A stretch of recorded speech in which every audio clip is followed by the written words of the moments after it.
Everyone, कैसे हैं आप सब। आशा करते हैं आप सब ठीक होंगे। मैं भी ठीक हूँ। और जैसा कि आप सब लोग देख रहे हैं कि आज है आरू का बर्थडे। तो ये आरू के बर्थडे वाली क्लिप है, मैंने अभी तक एडिट नहीं की थी। तो मैंने सोचा चलो आप लोगों को दिखा देती हूँ कि मेरी बेटी देखिए कितनी बड़ी हो गई।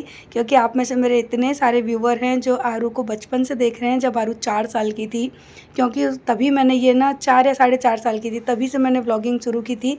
और आज मेरी आरू 13 साल की कंप्लीट हो गई। सो बहुत अच्छा लग रहा है कि मेरी बेटी है ना इतनी जल्दी बड़ी हो गई। क्योंकि अभी आप लोग देखते थे वो कितनी छोटी थी, मोलू मेरी गोदी में रहता था। और अब मेरे बच्चे देखो मेरे बराबर हो चले।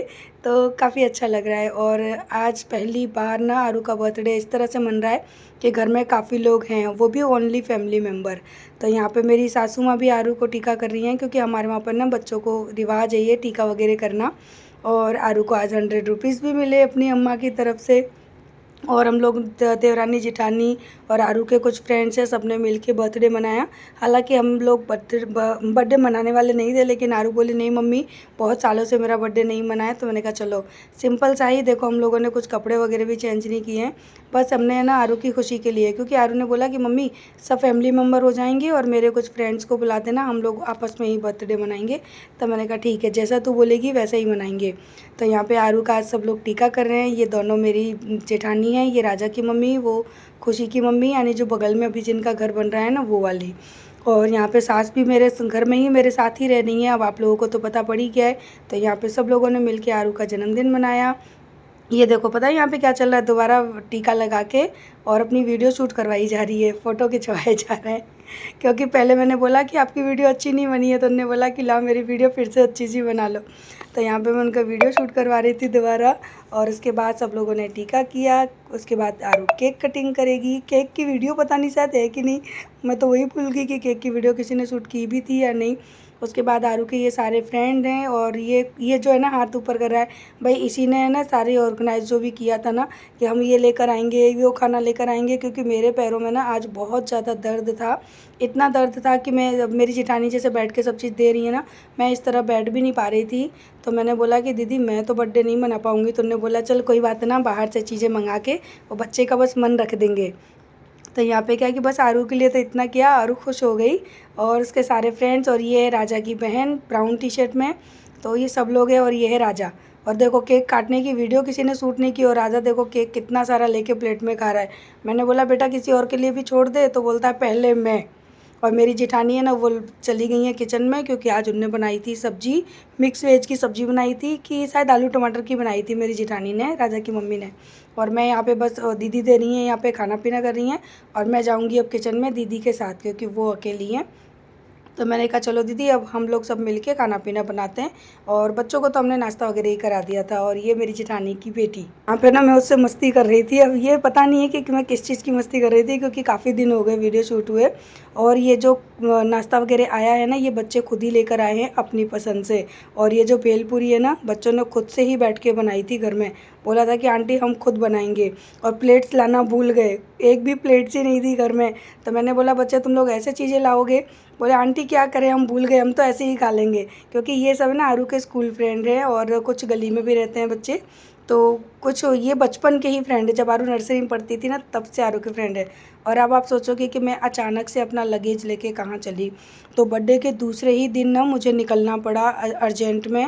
तो मुझसे किसी ने इंस्टाग्राम पे पूछा भी था कि दी आपकी मम्मी को क्या हुआ, आप उनकी सेवा कर रहे थे, आपने कोई व्लॉग नहीं बनाया। तो हाँ डियर, अब आपका मैं आंसर देती हूँ इस वीडियो में, कि मैंने 1 या 2 ही व्लॉग बना पाए, क्योंकि वहाँ पे कंडीशन ऐसी नहीं थी कि मैं जाके वहाँ पे व्लॉग शूट करती। क्योंकि जब आप आगे वीडियो देखोगे ना, तो आप खुद बोलोगे कि दी सच बात है, आप कैसे व्लॉग बनाते हैं ऐसे टाइम पे। लेकिन फिर भी केवल आप लोगों के लिए मैंने ना 1 या 2 वीडियो शूट की है वहाँ पे।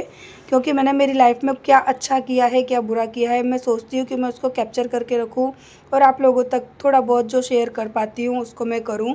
क्योंकि लाइफ में ना मुझे केवल बुराइयाँ मिलती हैं। मैंने मेरी लाइफ में ये देखा है कि किसी के लिए कितना भी कर लो, चाहे वो माँ बाप हों, चाहे वो सास ससुर हों, चाहे वो देवर जेठ हों, या अड़ोसी पड़ोसी, कोई भी, मेरी किस्मत में ना ये चीज़ है, मेरी कुंडली में ये चीज़ है कि मैं किसी के लिए कितना भी अच्छा करूँ, अपने सारे एफ़र्ट्स लगा दूँ, लेकिन मुझे लास्ट में ना बुराई मिलती है। और मुझे सब लोग इतना उल्टा उल्टा सुना के जाते हैं ना मेरी ज़िंदगी में कि वो अच्छाई है ना, मेरे मन कभी कभी मन करता है कि अपने दिल से ना उस अच्छाई को हमेशा के लिए ख़त्म कर दूँ, लेकिन मैं ऐसा कर नहीं पाती क्योंकि मेरी कुंडली में ये चीज़ें हैं। तो यहाँ पर ना अभी जय मुझे छोड़ने के लिए आए थे और वो देखो चेहरे से काफ़ी दुखी हैं। तो जब मैं उनको ना बाय कहने के लिए गई ना, तो बोलते हैं तूने मुझे एक बार भी हग नहीं किया और तू जब भी जाती है मुझे अच्छा नहीं लगता। उनका चेहरा देखो, केवल कैमरे के सामने ना थोड़ा सा स्माइल कर देते हैं, लेकिन मैं जब भी जाती हूँ ना तो वो बहुत ज़्यादा दुखी हो जाते हैं। इवन वो उनकी आंखों में आंसू भी आ जाते हैं क्योंकि वो मुझे छोड़ना पसंद ही नहीं करते। शादी से लेके अब तक वो मुझे कहीं आने जाने देते ही नहीं हैं, और मैं कहीं जाती भी हूँ ना तो ये समझिए कि बड़े दुखी रहते हैं उन दिनों में, और फ़ोन कर के ना मुझे इतना परेशान करे रहते हैं कि मुझे बहुत जल्दी है ना लौट के आना ही पड़ता है, क्योंकि बोलते हैं कि तू यहाँ से चली जाती है तो फिर घर एकदम सूना हो जाता है। और इस बार की जर्नी में ना आप लोगों को मेरे साथ में आरू नहीं दिखेगी, क्योंकि मैं इतनी इमरजेंसी में आई थी। मैंने ये सीट भी बड़ी, ये टिकट भी बड़ी मुश्किल से ही ले पाई थी। तो मैं बस मोलू को लेके आ गई थी, क्योंकि मोलू है ना वो मेरे बिना नहीं रहता। इवन दिन तो वो काट भी लेता है, लेकिन रात को तो वो कैसे भी नहीं रहता मेरे बिना। तो मैंने उसको बोला भी था कि बेटा तू रह जा घर पे, ताई है, ताऊ है और अम्मा भी है घर पे, सब लोग हैं। तो लेकिन वो फिर भी नहीं रुका और वो मेरे साथ ज़बरदस्ती आ ही गया। देख देख देख पापा को दिखाऊंगी।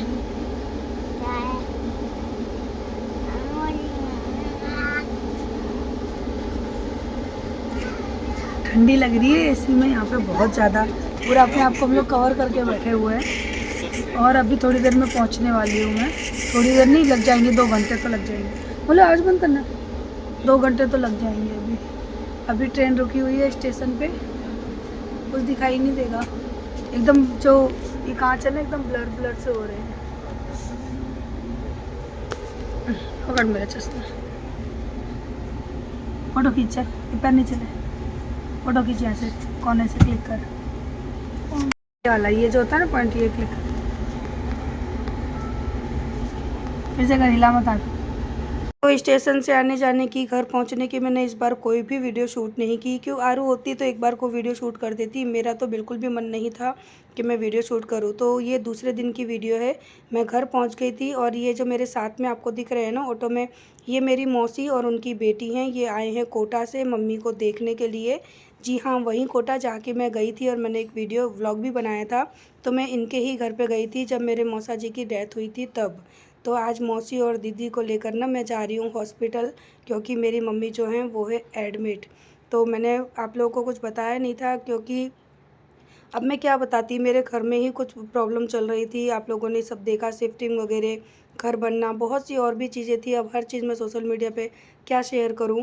तो बस इसी वजह से ना मैंने यहाँ का कुछ भी आप लोगों के साथ में शेयर नहीं कर पाया, क्योंकि घर की प्रॉब्लम, फिर वहाँ पे ना ये सारी प्रॉब्लम, मम्मी भी एडमिट थी, तो मैंने कुछ भी इसीलिए नहीं बता पाया। और अचानक से ही फिर मुझे अहमदाबाद के लिए निकलना पड़ा। तो अभी सुबह का टाइम है, और मैं सुबह बस नहा धो के फटाफट से निकल गई थी हॉस्पिटल के लिए। तो हॉस्पिटल चल के फिर मैं आपको बताऊंगी कि मम्मी की कंडीशन कैसी है, क्योंकि आप सबको पता ही है कि मम्मी की तबीयत अब ठीक नहीं रहती। अब जनवरी में भी मेरी मम्मी एडमिट हुई थी, तब भी मैं नहीं जा पाई थी। तब मेरी दीदी आई थी, तो वो 20-25 दिन रह के गई थी, और अब आई हूँ मैं। तो ये है अहमदाबाद का सिविल हॉस्पिटल। तो मैंने सोचा चलो मैं यहीं से वीडियो शूट करती हूँ। ये हॉस्पिटल बहुत ही अच्छा हॉस्पिटल है। यहाँ का जो काम करने का तरीका है ना डॉक्टर्स का, सच में बहुत प्यारा है। और यहाँ पे जो साफ़ सफाई है ना, वो मैं आपको दिखा रही हूँ। एक्चुअली मैं आपको हॉस्पिटल नहीं, यहाँ की जो साफ़ सफाई है, यहाँ का तौर तरीका है ना, वो मैं आपको दिखा रही हूँ कि यहाँ पर आपको कहीं भी एक कागज़ का टुकड़ा या कहीं भी थूकने की निशान वगैरह नहीं दिखेंगे। इतनी साफ़ सफाई थी ना, ऐसा लगता था जैसे हम किसी होटल में रह रहे हैं, ना कि किसी हॉस्पिटल में। तो ये हॉस्पिटल बहुत अच्छा था, और यहाँ का जो इलाज करने का तरीका, यहाँ के नर्सेज, सब कुछ मुझे बहुत अच्छा लगा। और ये है मेरी मम्मी का बेड, जहाँ पर हम जा रहे हैं। मम्मी फर्स्ट वाले बेड पे ही हैं, और आप लोग देखो मेरी मम्मी की कंडीशन कितनी ख़राब हो गई है। मेरी मम्मी कितनी सुंदर लगती थी, वीडियो में आप लोगों ने भी देखा, और आज मेरी मम्मी की क्या कंडीशन हो गई है। और बस मौसी को देख के ना मम्मी बहुत ज़्यादा भावुक हो गई, और कहते हैं ना वो जब बहन से मिलते हैं तो सारा दर्द, सारी तकलीफ़ आंसुओं के थ्रू निकल जाती है। तो यहाँ पे ना ये मेरी मम्मी की बड़ी बहन है, ख़ास बड़ी बहन, और ये दीदी हैं, और ये हैं जीजा जी। तो ये सब लोग मम्मी से मिलने के लिए आए थे सुबह ही। आज सुबह ही ये लोग कोटा से आए, फिर सीधे हॉस्पिटल गए और आज शाम को ही ये लोग निकल जाएंगे। तो बस हम लोग सब बैठे मम्मी के पास और मम्मी को बहुत अच्छा लगा कि मम्मी से सब लोग मिलने आए हैं। क्योंकि कहते हैं ना कि जब इंसान अकेला होता है ना तो वैसे ही और ज़्यादा परेशान हो जाता है, लेकिन जब उसके पास परिवार के सब लोग आ जाते हैं ना तो उसकी बीमारी वैसे ही ऑटोमेटिक ठीक होने लगती है। तो यही कंडीशन मम्मी के साथ थी कि एक दिन पहले मैं आ गई थी और दूसरे दिन बाद है ना फिर मौसी दीदी सब लोग आ गए थे।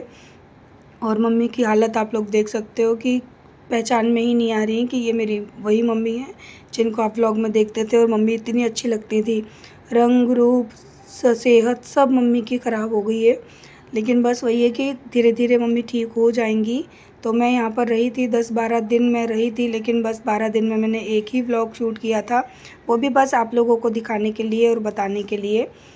एक व्लॉग ये है और एक व्लॉग मैंने और शूट किया है जो मैं आपको आगे दिखाऊंगी। तो यहाँ पर ना मम्मी को अभी पानी वगैरह नहीं दिया जाता पीने के लिए, तो उनके होंठ है ना वो एकदम ड्राई हो जाते हैं। मम्मी है ना केवल अपने होठों पे गीला कपड़ा रखती हैं। तो इस वजह से क्या है कि मम्मी को ना बार बार होठों पे बाम वगैरह लगाना पड़ता है, क्योंकि ये ना वो होठ एकदम ड्राई हो जाते हैं और स्किन निकलने लगती है। तो बस इसी तरह से ना मम्मी की केयर करनी पड़ती है। तो यहाँ पे ना अभी बेल्ट लगाया हुआ है क्योंकि मम्मी के पेट में ना टाँकों के निशान हैं। तो इस वजह से क्या है कि टाँके खिंचे ना, तो ये बेल्ट लगा के रखनी पड़ती है। और अब मैं क्या ही बताऊँ, सारी चीज़ें आप लोग देख ही रहे हो कि क्या कंडीशन है। क्योंकि और पता है मुझे वहाँ का सारा सब कुछ छोड़ के ना अचानक से यहाँ पे आना पड़ा। और काफ़ी लोग, अब प्लीज़ कोई बैड कमेंट मत करना कि घर में सास आई तो मैं मायके आ गई, क्योंकि मुझे अचानक से ही आना पड़ा घर की ऐसी कंडीशन को छोड़ के। और घर पे मैं आरू को भी अकेली छोड़ के आई हूँ, वरना आप लोगों को पता ही है कि मैं अपनी बेटी को कभी भी कहीं अकेली छोड़ के नहीं जाती। और मैं लाइफ में पहली बार इस तरह से आरू को अकेला छोड़ के यहाँ तक आई हूँ और 10-12 दिन अपनी बेटी को छोड़ के रही हूँ। और इस बीच में पता है क्या हुआ था कि मेरी सास को भी घर पे नहीं, वो सास भी ना घर पे नहीं रुक पा रही थी, क्योंकि हमारे एक ताऊ ससुर थे, उनकी भी डेथ हो गई, तो मेरी सास को बार बार वहाँ जाना पड़ता था। तो मेरी बेटी बिल्कुल अकेली पड़ गई थी घर पे। सो बहुत सी ऐसी प्रॉब्लम थी जो मैं इस टाइम पे ना अपने मेंटली तरीके से फेस कर रही थी। फिज़िकली तो जो था वो था, लेकिन मेंटली जो प्रॉब्लम थी ना बहुत फेस हो रही थी। और अब ना मैं दीदी और मौसी को घर भेज रही थी, क्योंकि हॉस्पिटल में ना एक से ज़्यादा लोगों को वो अलाउड नहीं करते। फिर मैं परमिशन लेके इतने लोगों को मैं मिलवाने के लिए लाई थी। जब मैंने उनको बताया कि ये सुबह ही कोटा से आए हैं और आज शाम को फिर जा रहे हैं, तो प्लीज़ आप मिल लेने दीजिए, तब जाके उनने यहाँ पर आने दिया और बैठने दिया। और अब ना मम्मी की ड्रेसिंग होगी, कपड़े चेंज किए जाएंगे। सॉरी, कपड़े वगैरह मम्मी के मैंने चेंज कर दिए, ड्रेसिंग भी कर दी। ये ग्रीन नेट लगा के ना कपड़े वगैरह चेंज करने होते हैं, तो यहीं बेड पर ही मैंने सारी चीज़ें कर दी थी। और अब आप देख रहे हो मम्मी के मैंने बाल वाल भी सेट कर दिए हैं, बांध दिए, वरना मम्मी बहुत अजीब सी हो जाती हैं। और बस अब मौसी जा रही है ना, तो मेरी मम्मी बहुत ज़्यादा रोने लगी थी, भावुक हो रही थी, क्योंकि वो नहीं चाह रही थी कि मौसी जाएं। लेकिन मौसी की भी कंडीशन ऐसी नहीं है कि वो घर पे रह सकती हैं, क्योंकि घर पे कोई बना के खाना वाना देने वाला है नहीं, पापा अकेले ही रहते हैं और मैं भी हॉस्पिटल में ही रहती हूँ, तो फिर कौन मौसी को रखेगा। तो मैंने कहा मौसी आपका इस उम्र में रुकना ठीक ही नहीं है, आप जा रहे हो तो कोई दिक्कत नहीं, आप चले जाओ, दोबारा जब मम्मी ठीक हो जाए तो आप फिर आ जाना मम्मी से मिलने के लिए।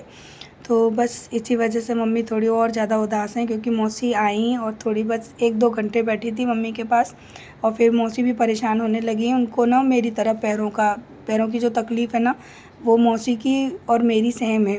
मैं मौसी से हमेशा यही कहती हूँ कि मौसी आपने मुझे अपनी बस एक चीज़ दे दी है, पैरों की तकलीफ़।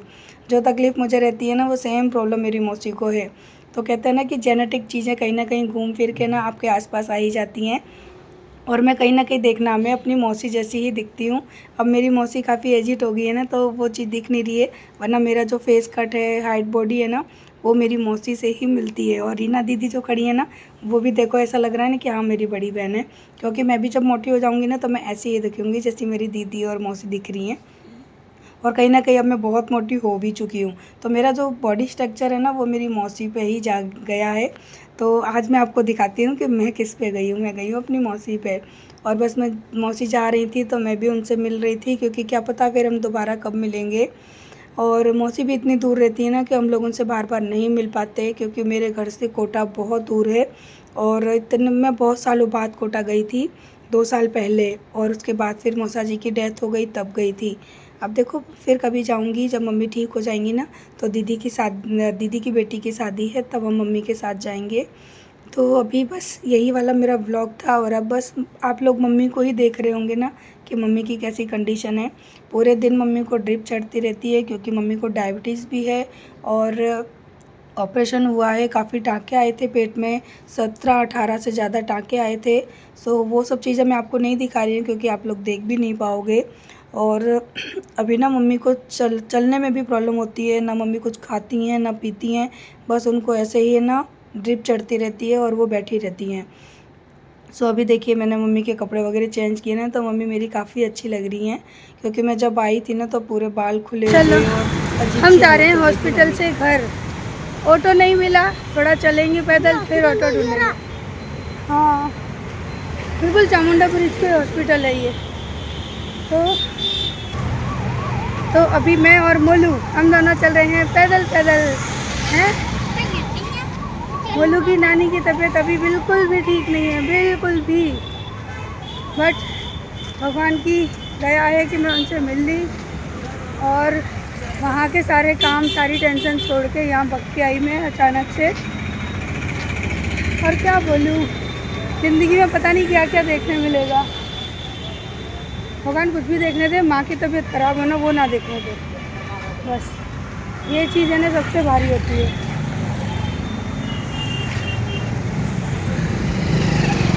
और अभी मैं घूम रही हूँ कोटलिया वाला जो विस्तार है ना वहाँ पे। और बचपन में यहाँ घूमती थी, कोटलिया पे मेरा स्कूल था इसके लिए।